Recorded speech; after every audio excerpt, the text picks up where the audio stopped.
no one starts anything as an expert. Every Yep. single person begins as a novice and it's uncomfortable. It's like, how do we lean into the things that make us uncomfortable? Hey, what's up, guys? Welcome to episode 9 of the Create Up Podcast, a podcast on leveling up both artistically and in life. I'm Will Ennis. My guest today has a PhD in psychology with a specialization, I can't say that word, specialization in cognitive aging. Her name is Dr. Andrea Wilkinson. Her company BrainShape helps her clients preserve and enhance their cognitive abilities well into old age. And her BrainShape podcast has over 100 episodes providing tons of tips for better brain health. I listen to it quite often. I recommend you do too. Available on all streaming platforms. All of them, I say.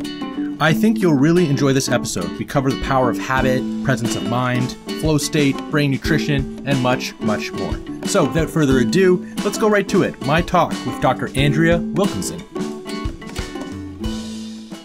Dr. Andrea Wilkinson, it's great to have you on the show today. Thank you so much for having me. I'm excited to be here. Yeah, well, I was like super thrilled to see you on Instagram with your podcast. It came to my attention because we know each other, but we haven't seen each other, as you said, since the 90s. We knew each other as kids. Yeah, I think that's true. I think it was the 90s. Yeah. Back in our John Fisher days, John Fisher Public School. Exactly. Well, it was really cool to see where you're at now. It was pretty inspiring. From what I can tell, you have a master's in psychology with a focus on cognitive aging. And if I'm not mistaken here, your own company called BrainShape. Is that correct?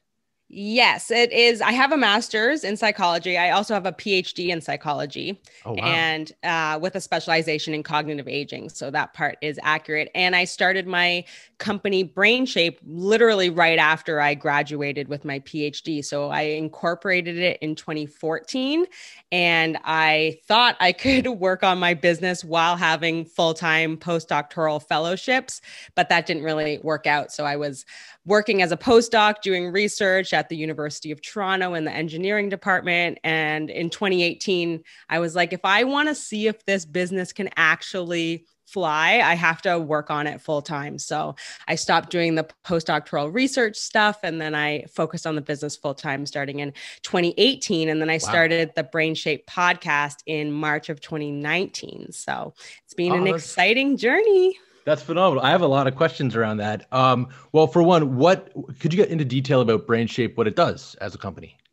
Yeah. So when I graduated with my PhD in psychology, one of my main issues is this idea of like, how do we keep our brain healthy as we get older? And what does that look like for people? And when I was reading, newspaper and magazine articles, which is what the general public would read, what my mom and dad would read, what your parents would read, it was very sort of finite. It was always the same list of things that you should do to keep your brain healthy. So it would say, do a crossword, learn to play guitar, learn a new language, garden. And it's not that those things are bad for your brain. My issue is that it would always list the same things. So the understanding or interpretation is that those are the only things you can do to keep your brain healthy. And that was misleading for me when I thought about what the general public was reading. And so I wanted to create a platform where I could share information about what brain health meant for people, talking about the 4 key pillars of brain health, which is physical fitness, food and nutrition, socializing, and then what I call mental considerations, which is sleeping well, managing your stress, and challenging your mind. But what challenging your mind means is very unique for each and every one of us. It's not a static list of things to do.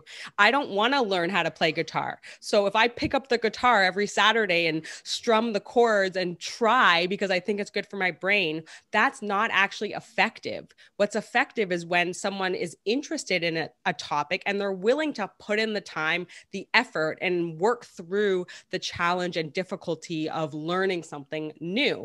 And so playing guitar isn't just in and of itself beneficial. You have to actually practice that on a regular basis and push yourself outside of your comfort zone on a regular basis. And it sounds like have the passion for it too, right? You have to want to do it. Exactly. And I think the passion is a key piece because Without that, we're not going to be willing to get uncomfortable and to stick with something when it gets challenging. And that's sort of inherent in this idea of brain challenge, is that it's not easy. Right? We have to get uncomfortable. And I think us as humans, we don't like that feeling of discomfort. We don't like feeling like we're not capable. We don't like when we're pushed outside of our comfort zone because we feel inadequate. And so that passion, wanting to learn something, if your desire is to learn how to play the ukulele, you'll push through that discomfort because you're dedicated to learning that skill. It's true. And when you're learning a new skill, I think there's a saying, I don't know if I have this correct, but to master any skill, you have to become the fool first. You have to make yourself uncomfortable. I don't remember who said that. I probably butchered the phrase, but I was going to ask you, do you remember what was the last thing that comes to mind for you where you felt like you were stepping into uncomfortable territory, where you were growing, but you thought maybe you had doubts, maybe fear, anxiety? Does anything come to mind? Oh, yeah. Like every day of my life comes to mind. Because remember, like I come from academia, right? I'm a researcher, an academic. I did research studies on a regular basis. And so I had no experience or knowledge around what it meant to build a business. So what does it mean to build a business? How does one run an online business? And what does that even look like? So how do you fill your time? And so that's been in the last couple of years, that's been like the biggest challenge for me, is learning what running a business looks like for me and starting a podcast, running a podcast, what that looks like. And so that whole business aspect and building systems, all of that has been sort of really uncomfortable for me. But because I come from this psychology background, I can see the shift. So things that were really challenging and a huge struggle for me, 1-2 years ago, are now way easier. And that's because, brain plasticity, I learned how to do the skill, and now it's way easier for me to do. And so it's always, I think, in this world of building a business, I feel like I'm constantly getting out of my comfort zone. I noticed in your business, you do a lot of public speaking, and a lot of people don't feel comfortable doing that sort of thing. Giving these talks, do you have any issue with public speaking or anything like that? Stage fright? I don't have any stage fright now, but when I was in school, so as an undergrad, I did my undergrad in psychology and gerontology at McMaster. So this is like now in the early 2000s, but I was terrified of public speaking. Oh, wow. So much so that I would like pick my courses based on like, did they have a presentation at the end of the course that you had to give? Wow. Because I was terrified. And that lasted definitely throughout grad school. It was always, working up to this presentation that was a month in the future. I would think about it and ruminate on it and practice ad nauseum. But like any skill, the more you do it, the easier it becomes. And I became very familiar with the topics that I'm talking about. And I think that's a key difference, because when you're in grad school, you're sort of learning new things. So you have to present on information that's relatively new to you, which can get uncomfortable. But for anyone that hasn't done a lot of public speaking, or if anyone's like getting into the acting world, we have to know that it takes practice. Like no one starts anything as an expert. Every single person begins as a novice, and it's uncomfortable. And we have to work our way up to getting better and feeling more comfortable. But I do feel like there's sort of parallels between the world of improv, for example, and public speaking. And I want to actually learn more about improv to improve my public speaking skills. I mean, technically, your podcast could be a lot of room for improv. I mean, I'm curious about how you run an interview. Do you lay out the questions specifically? I'm going to ask 1 through 10, or do you just kind of go with the flow? Like, what's your style? So because I'm asking and talking to a lot of people who have a set expertise, I like to sort of frame out the general questions that I want to ask, that I want to touch on, that I think would be relevant for my audience to know. And so I have those questions sort of as a format, but I bounce around between, the questions based on how the interviewee responds. And so it's a little bit flexible in the flow, but it's definitely structured. And I feel like I could be better at, running interviews just totally off the cuff and just speaking and talking about whatever interesting topics come up. I absolutely can get better at that and want to get better at that. And so I feel like with anyone who learns more skills or has any sort of knowledge in any area, the more I learn, the more I realize I don't know. So I can just see like all of this growth potential for me personally. And running interviews or just sort of having these casual conversations and having them be meaningful. That's something that I really would love to do. And I've had practice in that. And it's very uncomfortable for me at this time. But when I do like television interviews and it's like, oh, we're just going to talk about this general topic. And that's all the information you get is just like, we'll talk about this general topic and we'll see you at this time for the recording. And we're going to talk about Tuesdays. Go. You're like, what? Exactly. And so I'm not that good at that. And the other people are excellent at it. And so it's definitely a skill that I hope that I can develop in the future. It's funny you mentioned that because I meet that with through actors. So I came up through improvisation. That was my skill set. That was what I thought I was special with. There are other actors I've met that like to be locked into a script, and that's actually their chemistry seems to be more geared that way. I would always say it's just different chemistries because they'd say, "Oh, improv's so hard." Right. I always thought that for me it was like improvisation was very freeing because I felt I was in control. Yeah, and I found acting to a script to actually be harder. I want to go back to public speaking for a second. Mm-hmm. I actually used to get very claustrophobic. I just remembering about my own public speaking fears back in high school. I went to a new high school in grade 10. And I remember I wrote a story for English class and I was a new kid. So I was so excited to share this story because like, I guess my identity in the old school was creative, funny guy. So I started to read it and the weirdest thing came over me. I started to feel claustrophobic. I felt I was looked at differently and I had a panic attack and I struggled with that throughout high school. So when you were talking about picking courses based on whether there was a presentation at the end, it's like, I come from that same life experience. For me, it was strongest in high school, but because my identity used to be totally confident in a social situation, I was always working on how do I get back there? But I kind of grew out of there. Like I still have anxiety in certain situations, almost like claustrophobia with reading. It's very bizarre. Like if I'm in a classroom setting, even now at 36, I seem to, I get my pulse starts to race. And like I do movies, I do commercials. I've done stand-up. I do IG Live. I do everything, right? But just certain things, this feels like a therapy session now. Sometimes that's how these interviews go, but I just think it's neat. I'm just fascinated by it now, just the mind and how it works. Right. And so what is the claustrophobia or the anxieties around reading aloud in a group setting? I think it was being judged. There was something about I had to do this now. I have to read this paragraph and all eyes are on me, which is funny. I used to thrive off that, but all eyes are on me. I'm probably 14, 15 in this new school wearing like a private school outfit and everyone looks really everyone looks really judgy. Yeah. And all of a sudden I'm like, this isn't fun anymore, but I have to do it. I have to do it their way. I have to do it right now. I'm dependent to do this. And I remember just losing my breath. So I'd be like reading and I can't finish the sentence. Right. Really. So like that became this thing for me. I don't know. It's just a funny thing that particular scenario seems to make me feel nervous. So I personally, I would like to get more comfortable as well as a public speaker, because I think, at least for me, different realms give me different feelings. Some things just make me feel very vulnerable.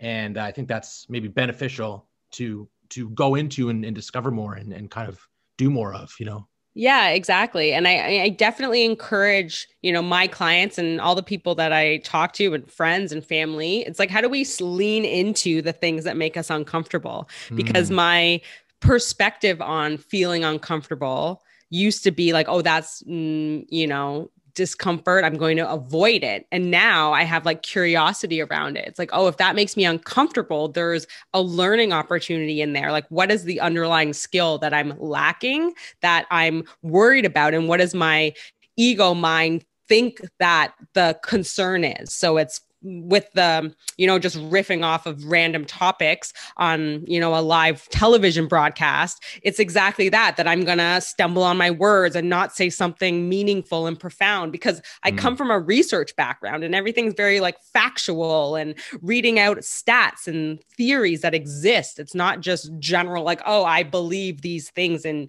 my mind. This is what the research shows us. And so I was programmed through academia to be very like fact-based and theory-based and have references for everything. And so it's uncomfortable for me to just think about being outside of the box and just to talk about topics in general. But now when I get uncomfortable, it's like, oh, it's because of this reason. So I have a new lens on what is making me uncomfortable.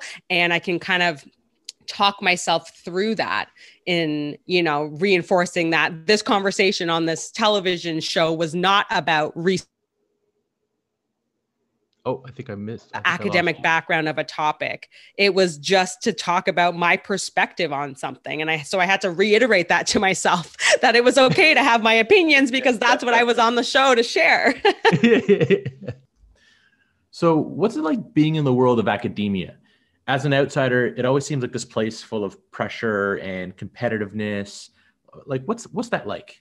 There's definitely a lot of not competitiveness, but it's just, if you talk to academics, they have a very specific way of talking, and it's often really difficult for the general population to understand what they mean. And so it was interesting coming from an academic background where that's how I was trained to talk in the sort of like high level stats, theory-based conceptualizations, and then converting that into information that everyday people could understand and implement into their lives, which to me is important, to be able to take complex ideas or something that sounds complicated and just say, at the end of the day, this is what this means, and this is what you should do with that information. That's awesome. Well, it sounds like the Brain Shape podcast is the perfect avenue to do that, right? I think you're over 100 episodes in, which is mind-boggling. How has that whole thing been? That's crazy to me. Yeah, it's actually been really fun. It is, at first it was a little bit daunting to think about, the logistics around how do you even run a podcast and what does that look like? And how do you upload everything and find guests and record it and have it sound good and editing and all of that stuff. But it's actually been extremely rewarding. And I've connected with so many incredible people because it's so great to have conversations with a bunch of people from a bunch of different backgrounds, as you know. But unless you have a platform to have those conversations through, I couldn't just message someone on Instagram, or it's less likely for me to message them and say, like, can we just have a Zoom chat because it might be interesting? They'd be like, what? I don't have time for that. Versus like, come on my show and let's talk. Yeah. But basically it's me just asking them about their expertise and what they know really a lot about, and sharing that with my audience. So I've met some incredible people, and I'm still, a little bit taken aback by some of the people that I've had the opportunity to connect with. I sometimes I send out requests to be on the show, and I'm always like, oh my gosh, that person said yes. This is amazing. I'm so excited.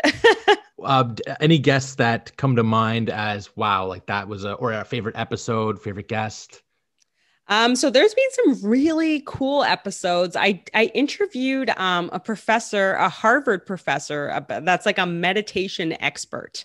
And so we talked about mindfulness and meditation from a research perspective, but that was just such a fascinating conversation to think about sort of the tools of using embodiment. So getting in your body and feeling the sensations of your emotions, feeling them in your body instead of thinking about them through your mind, which is, it's so interesting to think about those two options, because we are so conditioned and primed to think about our feelings. Like, I feel angry. Why do I feel angry? What did someone do? How can we fix this? It's all in our mind that we don't even realize there's this alternate way of actually processing anger. And it's actually through just feeling what it feels like in your body and having, the physiological changes take place, and it'll just pass.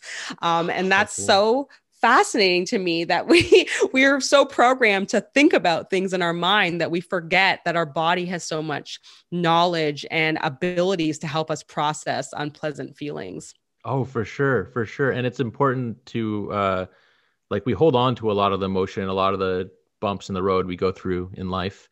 And it's important to find expression for that. I wanted to switch topics real quick to the topic of flow state. Have you heard of flow state? I've heard of flow state. Yes. Do I understand it on like a psychological cognitive level? Not particularly, but go on. Okay. Well, a lot of, artists, performers, athletes, anybody that has a job that they want to do better. Sometimes, they hit a flow state. They reach a gear that they're not used to reaching, or they're in the zone. And I was just curious, as someone who sort of studies the brain, if you had any thoughts on what could lead to hitting that flow state more often. Hitting the flow state more often. The only advice that I have for people is to think about or to notice when they do get into that state, right? So how often is it happening? It might be very rare. I mean, for some people, it happens quite regularly. But if it is a rare occurrence, is there sort of certain behaviors and patterns that surround the flow state that you can start to begin to put the puzzle pieces together as to those external behaviors supporting the facilitation of a flow state? So for example, if it's like, oh, I go for a morning walk and I'm out in the sunshine first thing in the morning, and then I have this amazing day after where everything's really easy and I do my work really efficiently and effectively. To me, it's not a coincidence that moving your body first thing in the morning, getting fresh air, getting a bit of sunlight, having, quiet time in your own mind, if that contributes to you getting into a flow state more easily, I encourage, my clients and my listeners and my followers to think about observing that fact and then testing their own sort of theory. So see if it's true that when you start the day like that, going out in the morning in quiet time and being out in the sunlight, does that contribute to you having a better, more flow-like day than if you were to look at your phone first thing in the morning and get sort of down the rabbit hole of social media, and then your whole day feels like disorganized and you can't ever get on top of your to-do list. Like that to me isn't a coincidence. And so I don't know the theoretical underpinnings of a flow state in terms of like its impact on or how it's affecting cognition or what's actually happening in the brain. But I can't help but think that there's some elements of sort of distractibility in our mind. Because when I think about being in a flow state, it's about being like really focused on what you're doing and sort of the ideas are just coming out and flowing out of you. But we are sort of living in this time and this environment where there's so much distraction. Like our phones are dinging. There's like 8 million apps you can look at and, endless feeds that you could scroll through. And people don't realize the amount of information that you're processing has an impact on your cognitive functioning, meaning you're putting all of that information in your mind, whether you're consciously, reading headlines and thinking about them and, referring to them later. That's neither here nor there. It's just actually just processing that information and putting it in your mind, and your focus of attention is creating distraction. And we have so much of it. So I feel like our brains are sort of primed and living in the state of distraction, where if we sort of get rid of some of the noise, don't look at your phone first thing in the morning, don't scroll through social media and these endless news feeds forever, like have some sort of boundaries on that and what that looks like in your life, because obviously some people have to do it for work, but to think about, quieting our minds and getting rid of some of that distraction, because it's a lot. And think about our human brain. Like we've evolved as humans, as Homo sapiens sapiens for like 150,000 years or something like that. And our brain, like this is this last little tiny sliver of a moment that we've had all of this technology and endless movies to watch and social media and notifications and all of this this information that our brain is not hardwired to be able to process at this level. And so there has to be a give and take, in my opinion, about all the information we're consuming and how it's affecting our ability to do the work that we really want to do, because our mind's busy processing all of this garble and information that we've been sort of passively absorbing throughout the day. See, I didn't even realize there'd be a cognitive load there, that it would be kind of filling up my brain. All these things I see and they pass my eyes and I assume it's gone. But you're saying that could contribute to stuff like anxiety, distraction, not focusing on your goals, the tasks at hand, not being in flow. Yeah. I honestly think so. And I encourage people to do little experiments with themselves. Like if you don't look at your phone first thing in the morning, and you instead go for a walk and or journal or do a gratitude list or something that's about you sort of getting in tune with yourself. What impact does that have on your ability to do work throughout the day?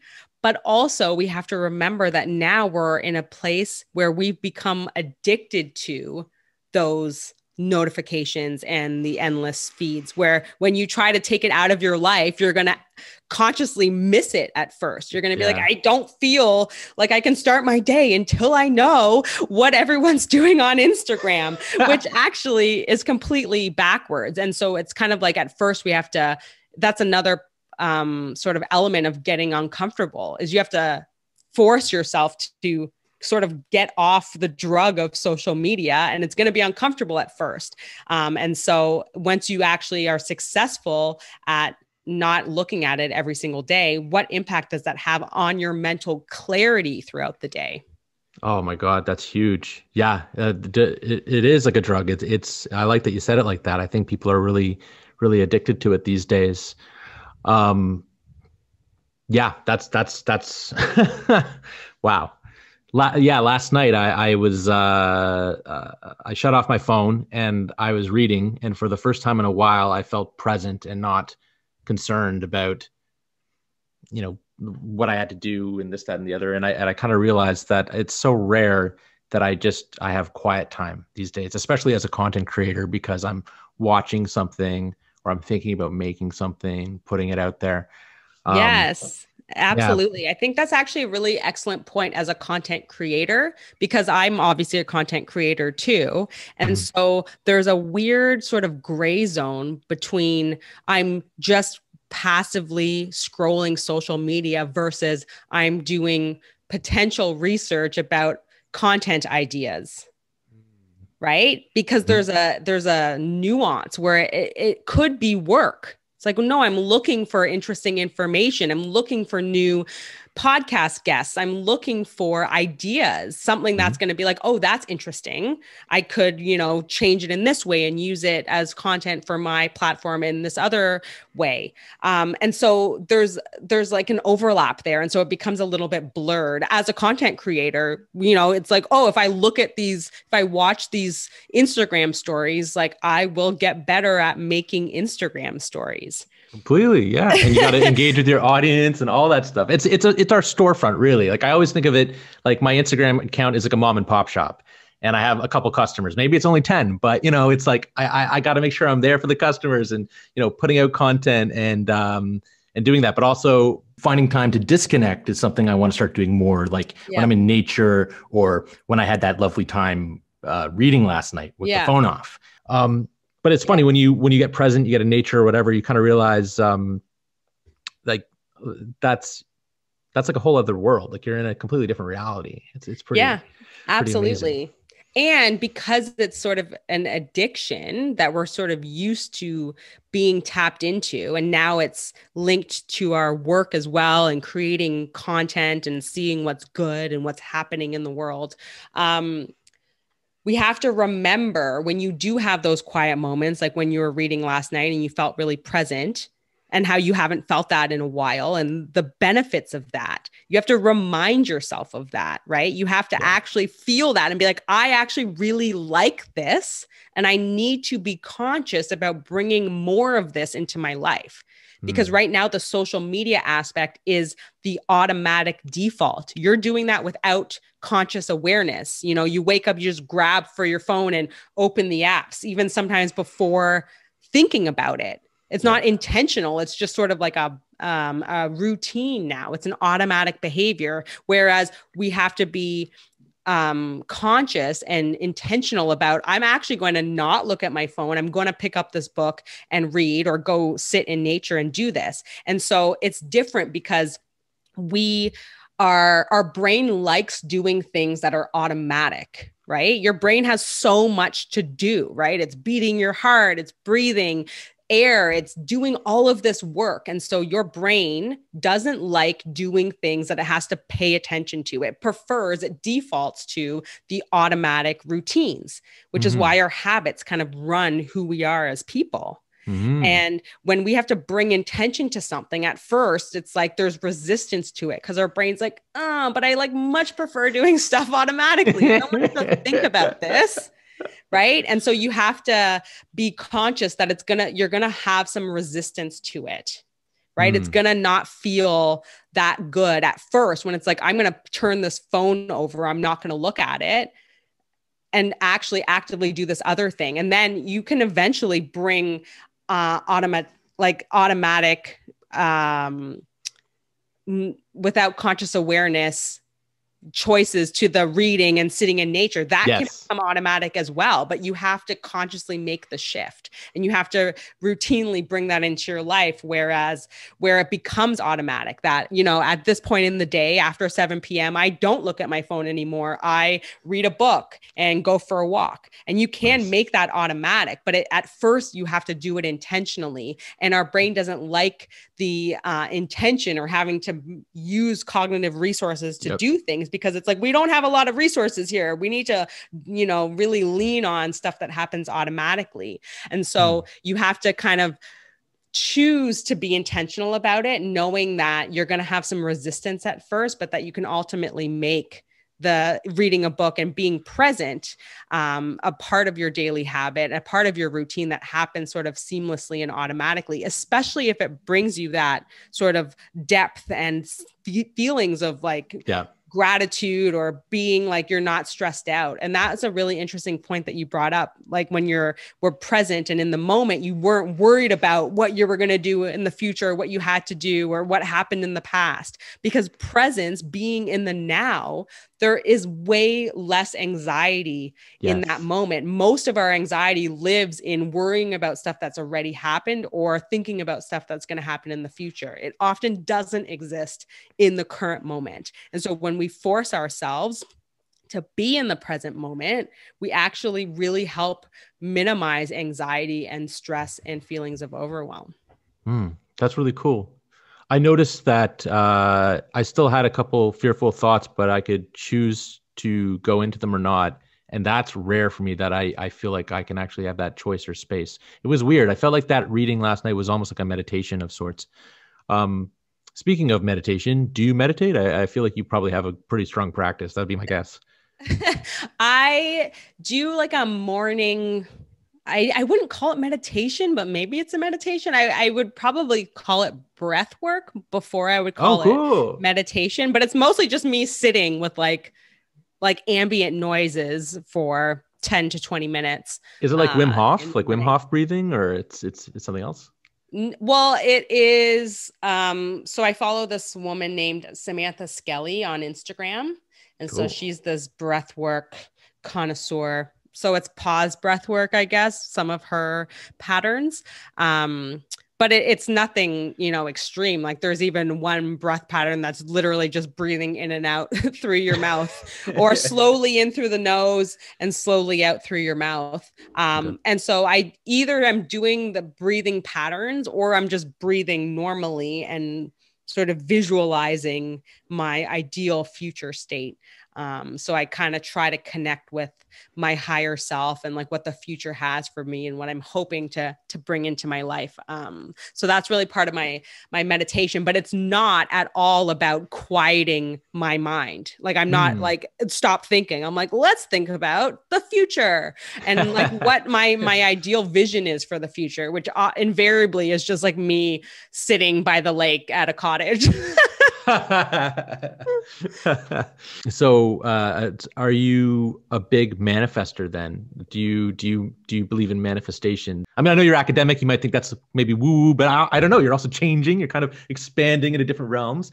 Yeah, no, for sure. I think I love the idea of manifestation and like quantum physics and Yes. energies and like changing your personal internal energy to shift the energy in the space around you. And as a scientist, I love that it's like based in physics. Like this isn't like woo-woo magic, like, oh, let's talk about energies and pretend it exists. It's like, no, actually everything is vibrating. Like if you were actually able to like microscopically look at all the molecules in this like coffee mug, they would be vibrating. Yep. Right. And my heart is creating frequencies as it's beating in my chest right now. Like this isn't woo woo magic. Like let's pretend. So I just love that idea of shifting our internal energy, and through doing that is like thinking about, moments of gratitude, what brings you joy and happiness and feeling that in your body. And then you can emanate that sort of outward. But I do feel like manifestation has its roots in, quantum physics, in that you sort of you think about these realities, this ideal future state that you want to bring to you. And I can't help but notice the universe shifting to match what my desired future state is. And what I find interesting for me, at least in the last like year that I've been doing that, like visualizing stuff that I want for myself and then seeing it come into my life. I think part of the difficulty for people is, one, it doesn't come into your life exactly as you envisioned it. Like there's like slight modifications, or you have to like change your perception a little bit. Like it's not just like, oh, I want, a white candle that is, this size and here it is perfect. It's not going to look like that. It's kind of like, oh, like I got this other color candle, or it's just something that like emanates light. Yep. So it's like we kind of get stuck on like it has to look exactly like this for it to be true, versus having a desire. So for me, for example, an example I can give is I was like, I want to do these virtual workshops for my community, for my audience, but I need an audience to come to my workshops. I don't want to just give a workshop, on Zoom and have no one there. Like I won't have the energy that I want to be giving in those talks. Like, of course I could repurpose the content as a podcast interview, but I'm like, how do I get people in the room? Like, how do I get people to attend these live, like virtual workshops with me? And then literally like later that day, and I knew about meetup.com. Like I knew it existed. Oh, yeah. But I was just like, oh, meetup.com. And I was like, what? That's a weird thought. And I was like, is it possible that like, that's where my ideal client is, where if I post it on meetup.com, which of course now is not in-person meetups because of COVID. And so they're doing virtual workshops. So I'm like, maybe I'll just like start a page and post, an event, and we'll see. I started the page, and then with like later that day, there was like 80 people like in my meetup group. And I was like, oh my God, like these are the people. I was like, I asked the universe I was like, I just need people. Like, and I was like emotional about it because I had just been asking the universe for the people. I'm like, if you just give me an audience, like I will share with them for free. Like, I just need people to be in the room. And it was like, oh, here they are. Meetup.com. Perfect. And this is a good ad for meetup.com. If you want to sponsor the podcast, please reach me at Create a Podcast on Instagram. Anyway, no, that was a great story. I wanted to switch gears real quick. I wanted to talk about nutrition. Okay, here's the thing. You can go so many different ways, and I know we're kind of reaching the hour. I feel like one podcast is not enough to really get out everything you have to offer. Yeah. But I wanted to ask you a quick question about nutrition. I know it's maybe a bit clunky that I just did this transition, but I just wanted to say your top 5 foods for the brain. If you were going to pop into the grocery store, anyone can go into this grocery store. What are your top 5 foods for the brain and why? Well, that is an interesting question. So for me, I also often caution people against getting really fixated on like specific foods and spices, right? Okay. Only because, you know, salmon is really good for your brain because of the omega-3s, and avocado is really, you know, a healthy fat and great for your brain as well. But you can't just eat avocados and salmon. Like your body needs so many nutrients and minerals and vitamins that when we pigeonhole ourselves and start thinking about a narrow-minded view on like, I need to eat these 5 things. I need to eat blueberries because of the antioxidants. I need to eat almonds because of the healthy fats. And it's really good for your brain as well. Like those are all amazing things for your brain, but you can't just eat those things. Yeah. Right. Oh, yeah. Because so it's like, I always like, I know people love lists and like, here's the top 5, and this was literally why I started Brain Shape, because it was like, here's the 5 things you should do to keep your brain healthy. I was like, stop saying that those are just the only 5 things. I'm like, yeah, you should eat, you know, apples and strawberries and all of the, like, it's like, but also all the other fruits, like there's a million, it's like anything that's a whole food that is not processed, not pre-processed, that has like the nutrients and the minerals in it. Like anything that's just a whole food that's nutrient dense, not processed food, is going to be good for you in its own specific way. Right? Yeah. Thank you for the paradigm shift. Thank you for the paradigm shift. It's true. The diet, we are nuanced people. We need a diverse amount of foods and stuff. That was great. I was like wondering, I was putting bets. Will she say blueberries? Will she say this? And you totally blew me out of the water with that. I really appreciate that. But it's really just about, like, to me, it's avoiding the processed foods. So anything that's sort of pre-made, pre-packaged, that has, if you look at the ingredients list on a package of anything and it's a bunch of stuff that you don't recognize, it's just like chemical names and like citric acid. And you're like, what is that? Yeah. Anything that you're like, I don't even know what this is, you shouldn't be eating it. Yeah. Right? If the fries have strychnine, stay away, kind of thing. Yeah, but you should just be minimizing it. Like, I mean, I guess it's not realistic to say avoid it altogether. But like, if you look at a can of chickpeas, right? There's certain cans of chickpeas that have a bunch of ingredients on it. And then you'll find a can of chickpeas that just say chickpeas and water. And that's it. Those are the only 2 ingredients. It's like, that's the can of chickpeas you should be using to make your homemade hummus at home. And not the one that's like filled with a bunch of chemicals that you don't even understand or know what that is. Fair. Definitely fair. What about neurotropics or supplements for the brain? Do you subscribe to any, or is that all is that a scam? Like, what, have you heard of that stuff? I don't think it's a scam. I think omega-3s is pretty much the most important sort of supplement for brain health. But it's always, in my view, you know, best to get the minerals and nutrients and vitamins and omega-3s from our food. But a lot of people don't eat, either they don't like seafood or they don't eat enough of it. So we're not actually getting enough omega-3s. And in that case, having a supplement is good. I think there's just differences in the quality of the supplements. So like all omega-3 capsules are not created equal. Right. And so you want to find one that actually is like really good quality. But I love an omega-3 supplement. I use them on a regular basis, but I don't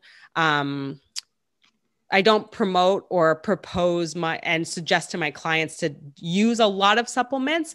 But it's not to say that those aren't useful. It's just mostly because I want to sort of figure out ways that we can ingest and have those needed nutrients and vitamins and minerals from our naturally occurring diets. And so how do we get our body to produce, or how do we consume the things that we need before defaulting to the supplements? For sure. That is a great point. Very good point. I took an Alpha Brain actually today. Have you heard of that? The Joe Rogan's Alpha Brain. It's Joe like Rogan. natural. Okay. You got to what? Well, give me your rap on Joe Rogan. No good. Hey, he's a podcast legend. We could learn from that guy. No, I don't listen to Joe Rogan, and I feel like a lot of people that I know do, and I've had people send me podcast links, be like, you got to listen to this. That's amazing. So it's like, I have no comment, but not because I don't like him. It's like, I just don't know anything about him to even say. He's got a neurotropic. It's pretty cool. I've noticed one thing with it. Sometimes I get a little bit, I find it makes me a little bit jittery, like it's a coffee, but I take it. I don't know offhand the supplements in it. I find my word recall is really good and my memory is really good. So I took one before this interview. Hopefully it enhanced it. And I was just hoping, I was like, I wonder if she knows what neurotropics or anything like that. Like, I have not heard of this Alpha Brain at all. You should try it. If we ever are in person, I will give you, I'll give you a couple capsules if you're interested. Don't worry. It's legal.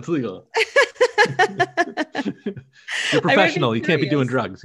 Yeah. But, and this is like where, there's a million different supplements and approaches and, different things that we can take to enhance our brain function. And the way that my platform works and my brain vitality blueprint functions is to look at sort of lifestyle, non-pharmacological interventions to enhancing our physical and mental well-being. So there's a million, it's not to say that these other supplements and things that we can take and do and approaches we can use that are sort of based in sort of supplements or taking something. It's not to say that that works or doesn't work. Yeah. I just like to propose lifestyle approaches because I feel like there's so much that our body can do naturally. And we've just conditioned it to not function because we're looking at the internet and screens for too long. We're not getting out in nature enough. We're not exercising enough. We're not drinking enough water. We're not like doing these basic things. And then we're like, oh, my brain's not working properly. Like, let me take these supplements. I'm like, maybe you should drink more water and less alcohol and go outside.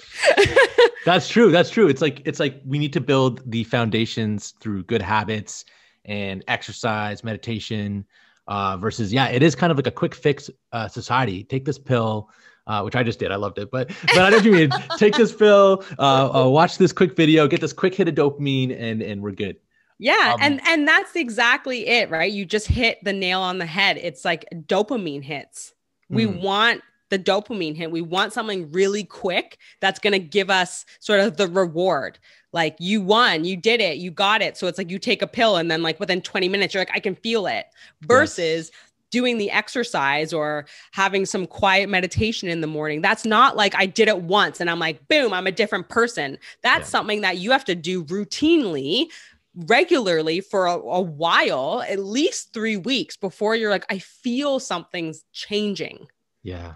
And we don't like that. We're like, it's taking too long. It's not working. And we give up. Right. And that's why my program is 90 days long, because behavior change, true behavior change, and actually changing our physiology and our chemistry takes a long time. Yeah. But we are invariably like very, we just want instant gratification because of how we've been conditioned. Like our whole world, our whole society is very like instantaneous. Like you want something, you order it on Amazon Prime, and it's at your door. Like it could be there like tonight if you order it by a certain time. I think it and it hits me in the head. Like the box just like comes flying in. It's crazy. Exactly. Crazy, and so we're pre-programmed to want instant gratification, and those dopamine hits. Right. Yeah. You look at, and that's another reason we're addicted to social media, because you open your app and it's like, ooh, here are all these hearts and like this new message. And there's literal dopamine that gets sent out into your brain. That's like, yay, success. And so we're like, oh, I need to go to social for this other reason. But it's like, actually, you're just addicted to dopamine and you're like, I need a dopamine hit. So I want to see if people liked my stuff. That's so true. And to build anything of substance, it's like you're putting in the boring day after day groundwork rather than that like quick hit dopamine. It's sad that people are getting addicted to these quick hits, because it's like, I mean, you couldn't make Brain Shape if it wasn't for like slow, plodding effort, day after day, grueling. If there was a movie about Brain Shape and it was honest, it would be the most boring movie because it's showing all the slow algorithm. But if they were going to make a movie about Brain Shape, they'd edit it so it's all the best parts and it's so exciting. Exactly. But the truth is, it's a grind. Time lapse. Exactly. Like when that mushroom documentary where all the mushrooms just grow really, really quickly, even though it actually took like 4.5 months. Totally. And we throw Brad Pitt in there for good measure with a ripped exactly. Of course. And you can do a cameo too. Oh, yes. I will play scientist number 2. I will play anything to be in a Brain Shape movie. Andrea, thank you so much. We're at the hour. I just wanted to say, One, thank you for everything you've shared. Again, people listening or watching, check out her podcast, BrainShape TO, because not only is she an expert in her field, she's talking to all these different experts in the field of brain sciences. It's phenomenal. And where can people find you? Where can people, how can they find more of what you have to offer? So people can visit me on my website, so brainshape.ca. They can follow me on social media at BrainShapeTO, or they can listen to the BrainShape podcast on any podcast platform or on my website, which is brainshape.ca/podcast. And then you'll see all the podcast episodes there and you can go and have a listen. But thank you so much for having me, Will. This has been so fun. Such a great conversation. And thank you. It was you're a great guest, and super cool to see you after all these years. I know. I can't believe it's been that long. Although, I mean, I do see you on the interwebs, so it feels like I see you before the 90s. But in actual real life, it probably was the 90s. Yeah. I think the last time I saw you, I was turning eggs at a garage. That's just a random aside. Probably. And I always default back to that. Like, I always think about how, like, in the 80s and 90s, because that's when we grew up. I'm like, and we didn't have the internet. I'm like, we had to just go outside and like create fun for ourselves, right? It's like, oh, I'm going to build something or climb something or try to figure it out. And so I encourage people to sort of go back to that mindset when we want to sort of get to a different mental state. And just like you tapped into last night when you're reading your book, like give yourself the gift of giving yourself that gift more often. Wow, that was a great sentiment to end the episode with. I'd like to thank Dr. Andrea Wilkinson for being my guest today. I know I'm going to take her advice and give myself the gift of unplugging from social media, getting present, getting still. But before I do, I'm going to follow her on Instagram at BrainShapeTO. Thanks everyone for listening. If you want to learn more about Dr. Wilkinson, you can check out her website, brainshape.ca, or check out the podcast, BrainShape, on all streaming platforms now. All right, that's it for me. I'm out of here. You unplug, okay? Turn that phone right. No, you get the Instagram for Dr. Wilkinson first. Then you unplug. You go out into the backyard and you invent a game. Or else.